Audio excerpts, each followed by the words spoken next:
Hi folks, it's Mad Dog Merv. For today's how-to video, we are on our way to a carpet store. Remember when I first talked about doing these how-tos that we were going to look in some very strange places like, dumpsters and trash piles and the side of the road and all sorts of places. We're trying to come up with materials to do groundwork, and we're trying to do it as cheaply as possible. So today we're going to head over to a store called Carpet Giant, Carpet One. And there used to be a lot of carpet stores here in Salt Lake City that sold just carpet, but there's not so many anymore because so much of the carpet selling has moved into more of big box type of stores and furniture stores, things like that. But there are still a couple left, and I remember when I used to do business with them probably 30 years ago when I worked with my dad.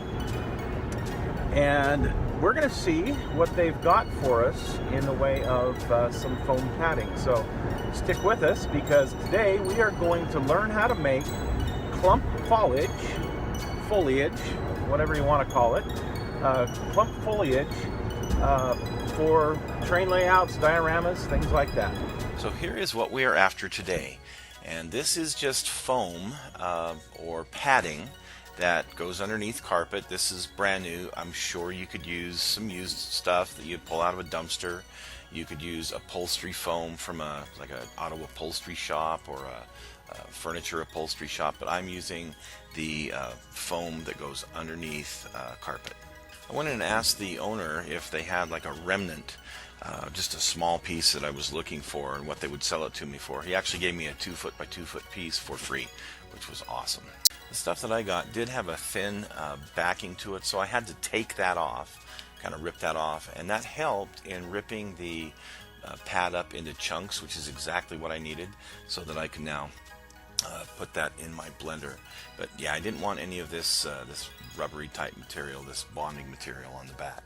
So now we're going to take the ripped up stuff. We're going to take a 1 cup measuring cup, and I'm going to go ahead and fill that to the top, and I'm going to put that in my blender here in a second.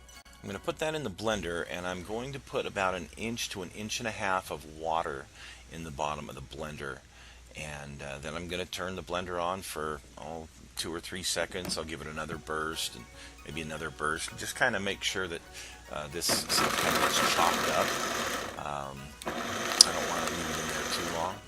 Now I'm going to take the stuff that I chopped up, and I'm going to dump it into a can, and I'm going to put that into a 1 cup measuring cup. I want about 250 milliliters of this stuff. I'm going to wring it out just a little bit, because remember, it's wet. I don't want it soaking saturated wet, but I still want it damp. So I'm going to squeeze the water out, and then I'm going to put it into my 1 cup measuring, which is about 250 milliliters.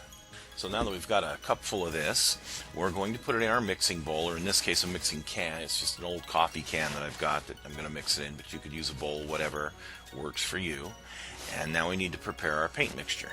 So remember, now we have damp foam, and I have 1 cup of it, and I'm going to take this little measuring cup that I use for pouring resin, and it's great. It's graduated on the side in milliliters or cc's.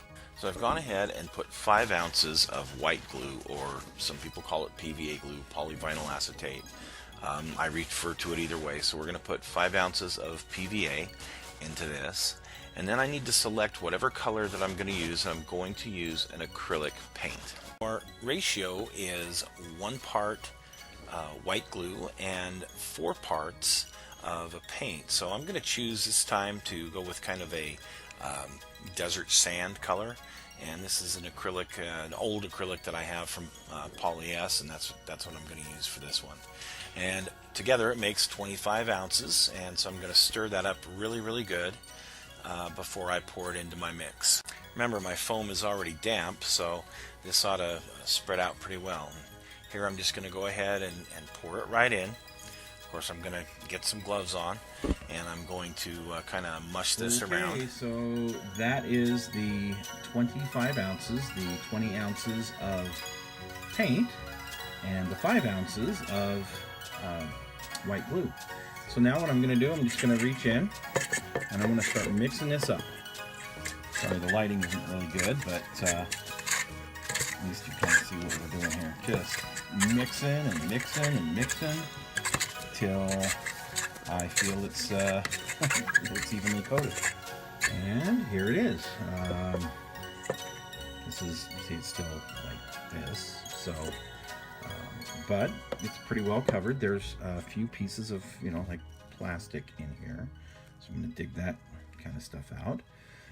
Now I'm going to pour it out onto wax paper or something like that, and then I'm going to kind of clump it together. So let's see how this goes from So here. I've dumped it onto the wax paper, and I'm going to use my hands to kind of clump it together in a ball here, and then I'm going to let it dry. I'm going to put it aside, you know, usually 24 hours or so, and it should be dry.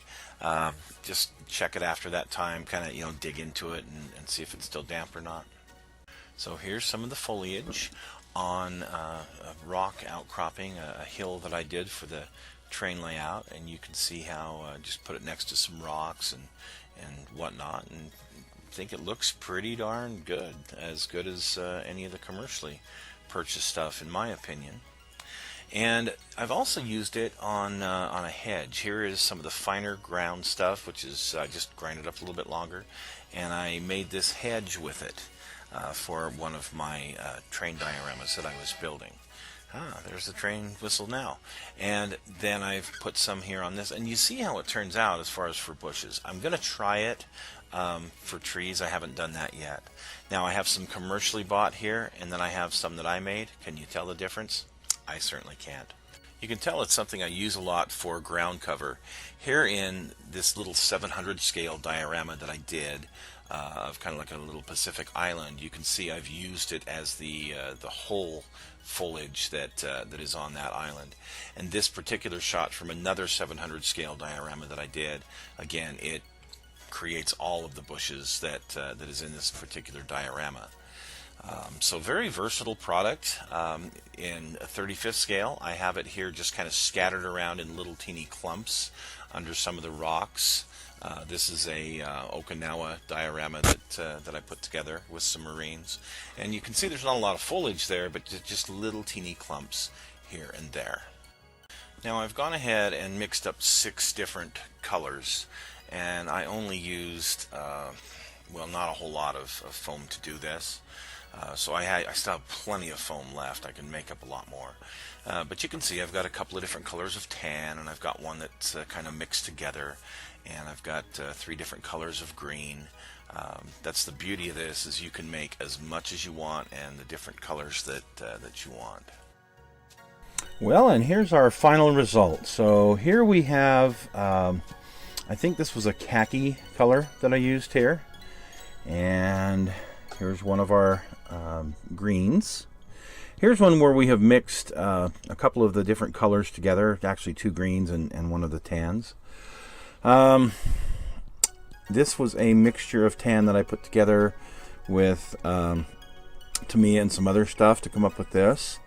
This is the, I want to say it's Kananowishi, whatever the heck it is. It's a Japanese float plane color green that we used. And here it is, ground up a little bit finer. This is what we could use for hedges and things such as this. So anyway, you can see that I've got quite a yield here out of this. And of course, there are some of these colors that I have duplicate bottles. So this is going to last me for years on my train layout and my dioramas. I think it turned out okay, and if you like it, well, go ahead and like, subscribe, tell me in the comments whether you think this is crazy or not. But I think this is a good way of fairly inexpensively making the foliage you need for dioramas and for hedges and for trees, things like that. So thanks for joining us today.